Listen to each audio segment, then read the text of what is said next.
Bienvenidas, bienvenidos, bienvenides. Acá estamos nuevamente en el canal de la Universidad Nacional de La Plata, en Contame, como lo hacemos siempre, cada miércoles que nos encontramos tratando de profundizar, cada miércoles o cualquier día de la semana que nos estén viendo en la pantalla del canal de la universidad, tratando de indagar un poquito en temas que nos parece son de interés para nosotros, para ustedes. Y en este caso es un tema que nos incomoda un poquito, ¿no? Esto de el fin de la vida.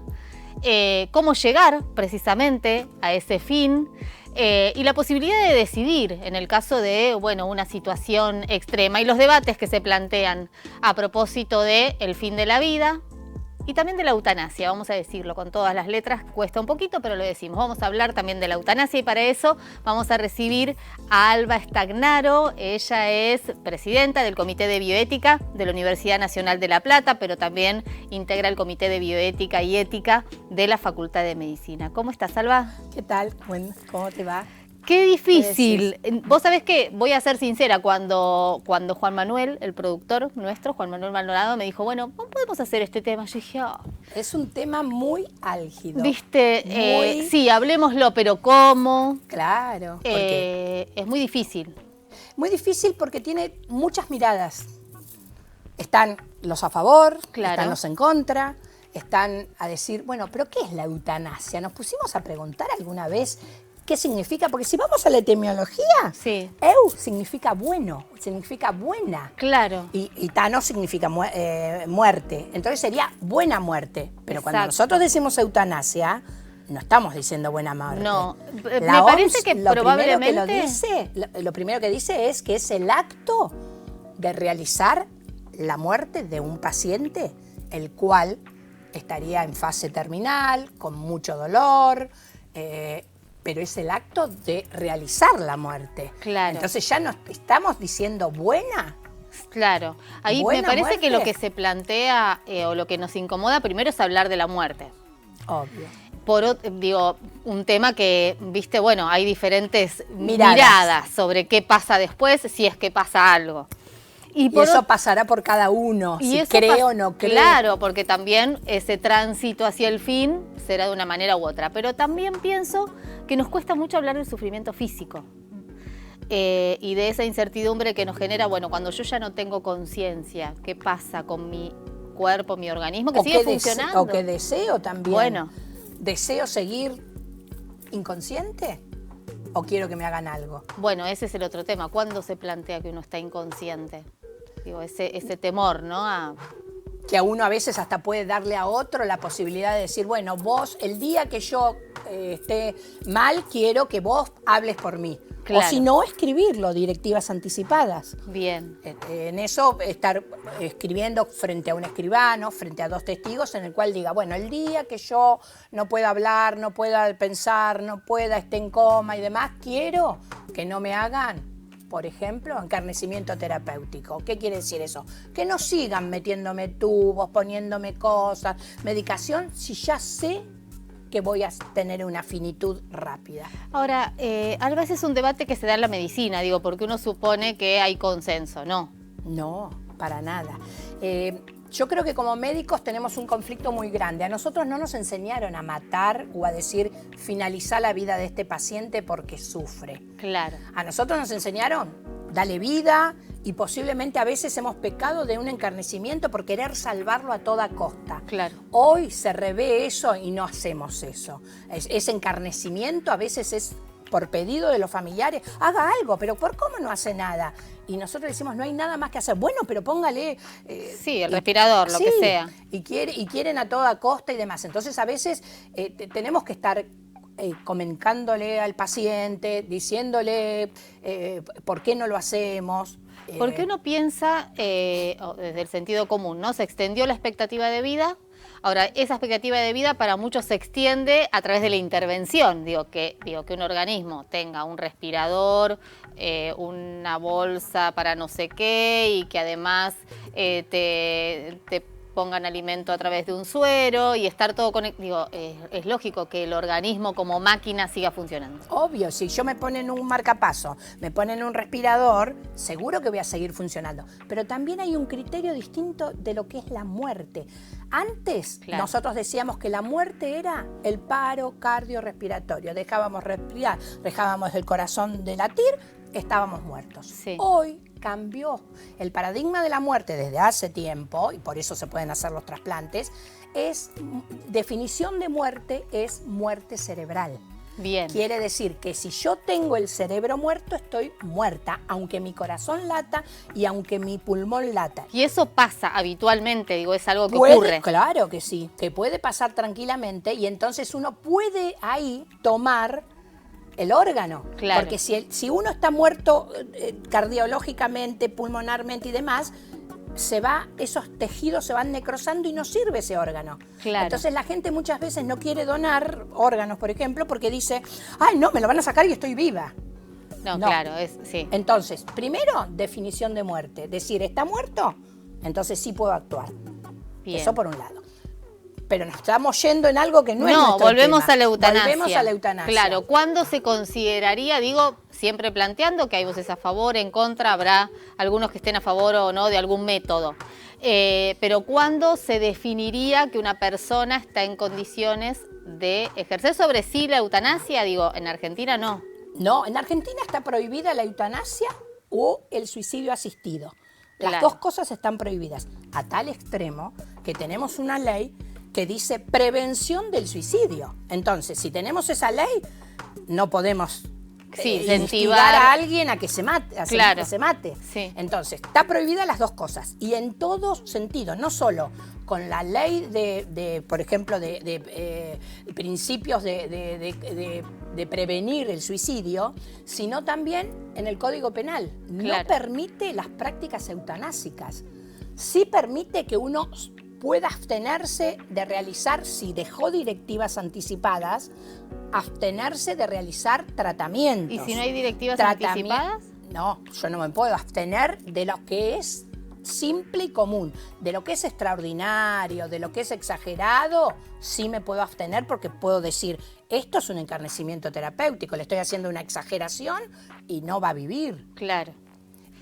Pero tiene sus matices y creo que tiene que tener tiempo para tener esos matices. Yo siempre digo que el médico, una de las virtudes mayores es la prudencia, que lo decía ya Aristóteles. O sea, Aristóteles ya hablaba que cuál era la mejor virtud que tenía que tener un médico, era la prudencia. Entonces, fundamental es la prudencia. ¿Cómo vuelvo a reevaluar el paciente?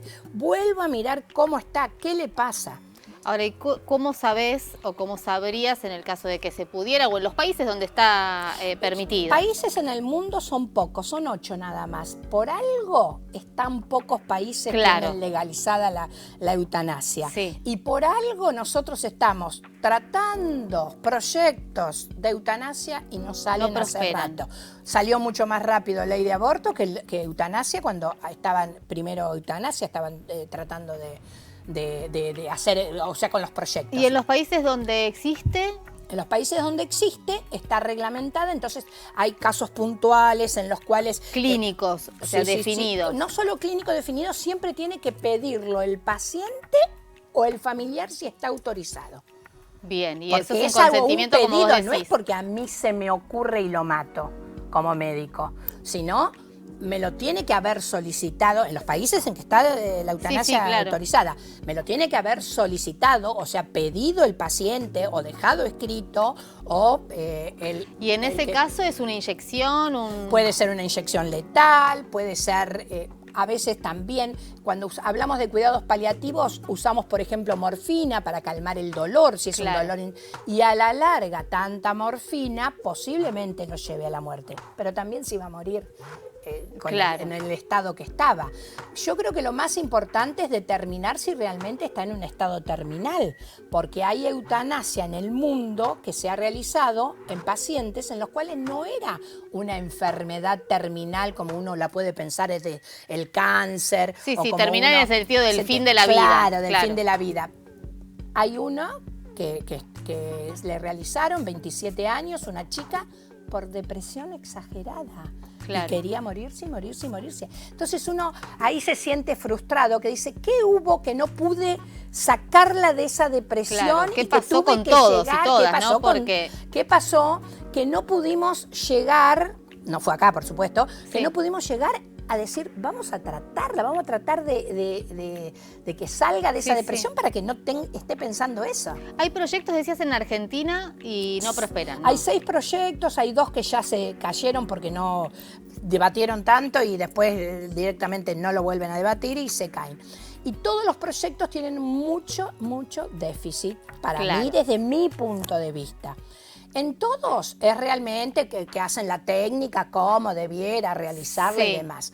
Algunos se van un poco más, porque también van al suicidio asistido, cuando, por empezar, si sacamos alguna ley de eutanasia, por ejemplo, tendríamos que un montón de leyes que ya están, las tendríamos que Claro, quedarían invalidadas. invalidadas, pero tendríamos que aclarar. El Claro. artículo tal de tal ley no podemos, tal, porque muchas leyes dicen no prácticas eutanásicas. Claro. Y nosotros, ¿cómo vamos a sacar la ley de eutanasia? Entonces van a tener que Complicado. trabajar mucho. Ahora, sí se aprobó, o no sé si sigue en debate, la de muerte asistida. o- Más que muerte asistida, muerte digna. Exacto, Sí, muerte digna salió, está bien. ¿Para qué Y la casos? diferencia de muerte digna es parte de los cuidados paliativos. Claro. Es ayudarlo al buen morir, que significa no dolor, con su familia, acompañar a la familia. Los cuidados paliativos es una ley en la cual no solo es sobre el enfermo, sino también sobre la familia. Claro. Ayudarlos Sí, porque después, muchas veces en hay el mucho después, tiempo de en el sufrir, dolor, claro. acompañarlos. Y se da en casos, digo, uno supone, cáncer, accidentes. Cáncer, podría ser también ELA, algunas enfermedades Claro. distróficas, neurológicas, esas son bravas. Y en ese caso, que es la legislación vigente, también tiene que haber consentimiento. Siempre tiene que haber consentimiento.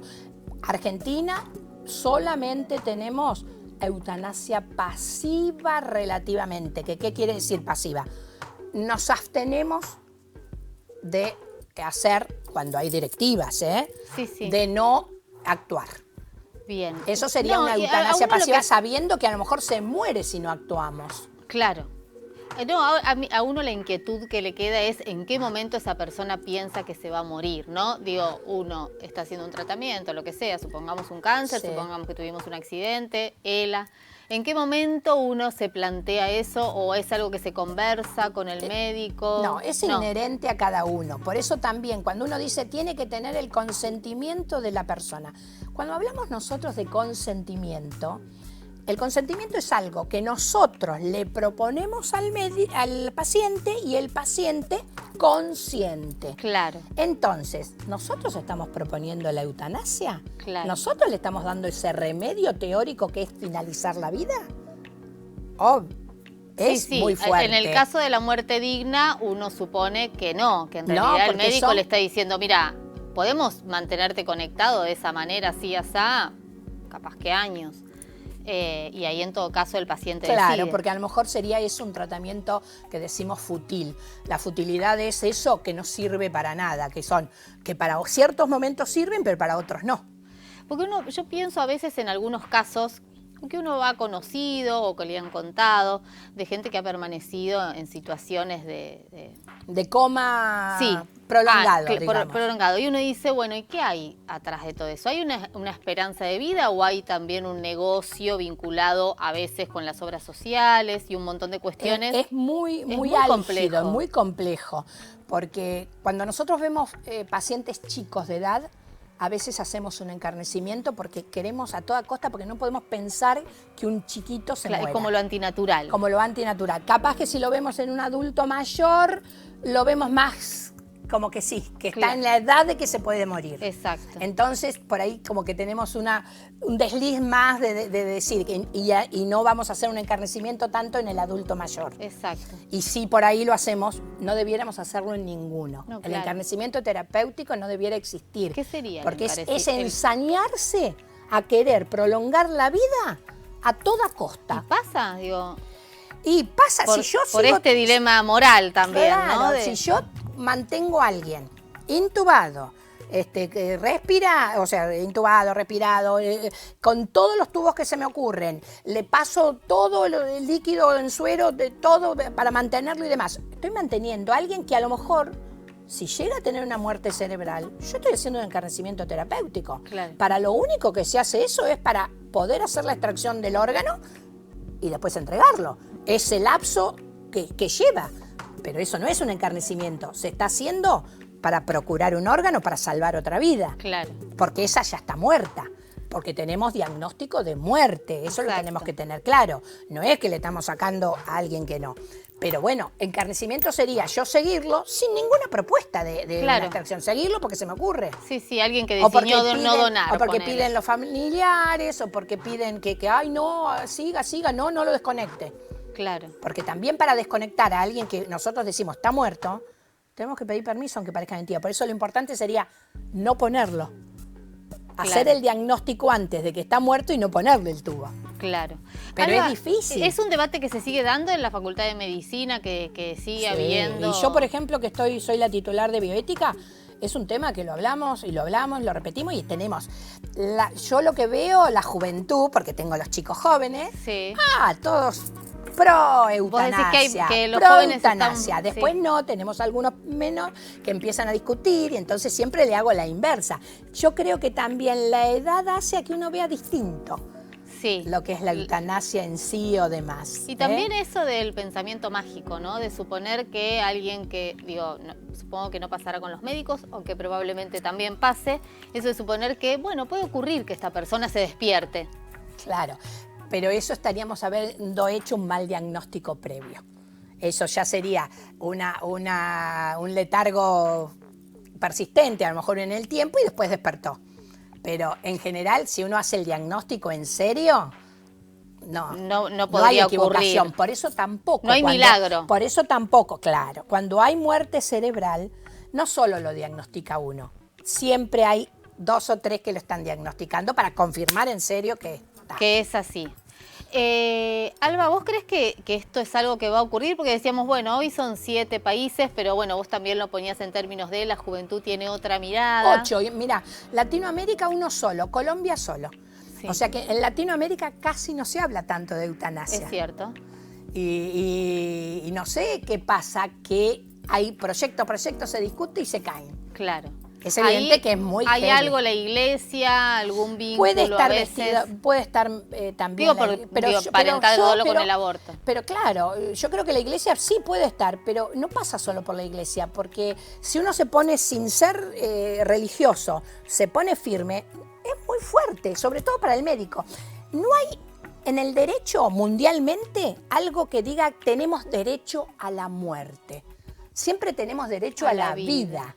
Pero derecho a la muerte no tenemos, no Claro. existe en el código como algo... Y es inexorable. Claro, y es inexorable, pero no es un derecho. Claro, Es algo que llega después de la vida, exacto.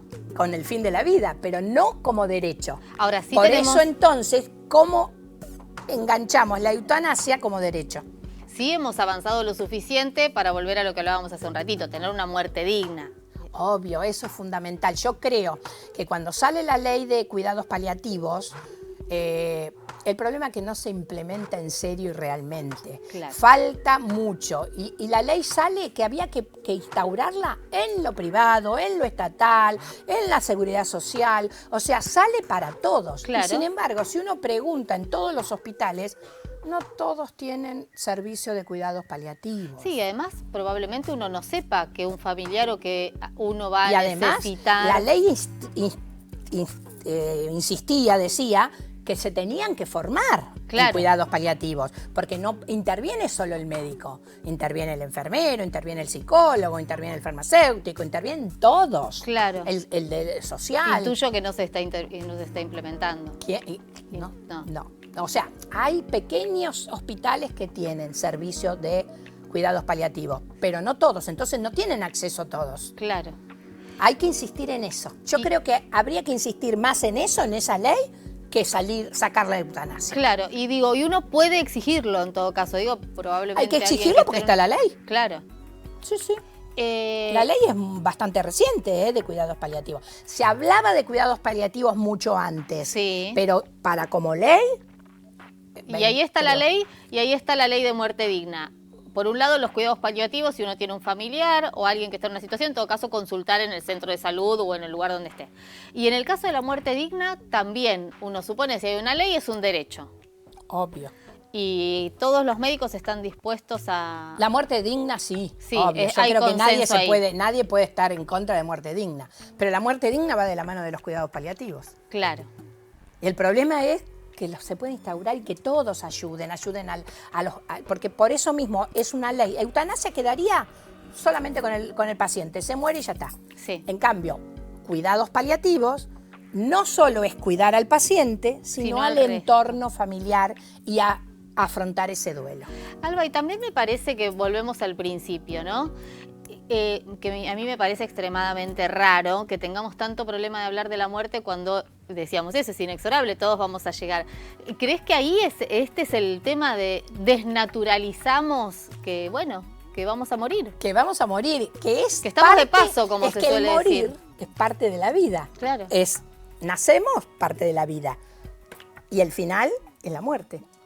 El drama es cuando uno dice, ¿y qué viene después? Entonces ahí empiezan todos, gente que cree que va a tener una segunda vida, gente que dice, no, me morí, ya está. Entonces creo que se desespera mucho más el que no cree en otra cosa, claro, que el que realmente por ahí cree que existe otra cosa después de la vida. No, digo, qué bueno sería que nos preparemos para eso, sabiendo, primero que puede ocurrir en cualquier momento, ¿no? Porque también está lo otro, el problema relacionarlo es que únicamente no se le con... enseña desde chiquito a ver la muerte, sino que se le enseña como algo... Sí, de temer. De temer. Entonces, si uno lo naturalizaría, sería parte de la vida. ¿Crees que avanzamos hacia la eutanasia? Digo, volviendo a lo que planteábamos. Estoy viendo que está costando. Sí. Me parece que ¿No estamos preparados? No solo no estamos preparados, sino si tenemos esas leyes previas que no fueron instauradas, ¿vamos a poner eutanasia? No, y que son necesarias, digo, la ley de cuidados paliativos. La ley de cuidados paliativos, de muerte digna, son mucho más necesarios que llegar a decir te mato. Porque además, el paciente, ¿en qué momento está vulnerable? ¿En qué momento dice, mátenme? Sí. Y capaz que dentro de 10 minutos no tiene dolor y ya quiere ver a sus hijos y demás y ya no quiere morirse. Exacto. Entonces, aprovechamos esa vulnerabilidad de ese momento que lo dice y ¡chac!, lo matamos. Por eso, que salga la ley de eutanasia va a contradecir un montón de cosas. Claro. Entonces está muy difícil, es lo que veo yo, pero como las leyes no las manejo yo, entonces, o sea, no las manejamos por ahí sobre qué es lo que están, porque ellos están... Sí, qué es lo que está bien y qué está mal, haciendo ¿no? un proyecto sobre nosotros, los médicos. Nos sientan a los médicos a discutir qué es lo que hagan, cómo salió el aborto. No nos sentaron mucho. Claro. Reglamentaron y bueno, vayan y hagan el aborto. No, claro. Y después se armó un... Y sí, después todo se va acomodando. Después se fue acomodando, pero costó. Fue bravo. Lo mismo puede pasar con la eutanasia. Sí, creo que no estamos en condiciones. Yo creo que tampoco. Y ahora yo ya veo que mañana sale. Antes de hacerte la entrevista me creía que estaba a favor y ahora tengo mis dudas. ¿Tenés tus dudas? O sea, ¿te convencí un poco? No, sí, claramente lo que todos queremos, sabiendo que algún día no vamos a estar. El buen morir. Exacto. Acompañado con los tuyos, sin necesidad que de golpe, porque no doy más y me metan algo. No. Me parece muy crudo y muy fuerte, sobre todo para el que lo tiene que hacer, que es el médico, que nosotros nos hicieron crear vida. Yo, por ejemplo, que soy ginecóloga, imagínate, y obstetra, es como que nacer, vida, y de golpe me dicen la eutanasia, me muero. Alba, te agradezco mucho. Bueno, muchas gracias por estar acá y por hacernos reflexionar. Muy, muy lindo, de verdad que me gustó mucho. Bueno, muchas gracias. Gracias. Espero que ustedes también hayan reflexionado. Vamos a despedirnos y ahora charlamos. Despedimos a Alba y nosotros, como lo hacemos siempre tratamos de reflexionar, en este caso, desdramatizar algo que va a ocurrir. Algún día todos y todos no vamos a estar. Y bueno, reflexionemos un poquito, porque a veces nos entusiasmamos con algunas propuestas y después pensamos un poco y y capaz que revisamos nuestra posición. Por lo menos es mi caso. Nos volvemos a encontrar, como lo hacemos siempre, acá en TV Universidad, en el canal de la Universidad Nacional de La Plata, en Contame. Espero que estén todos bien y los vamos a estar esperando siempre. Chau.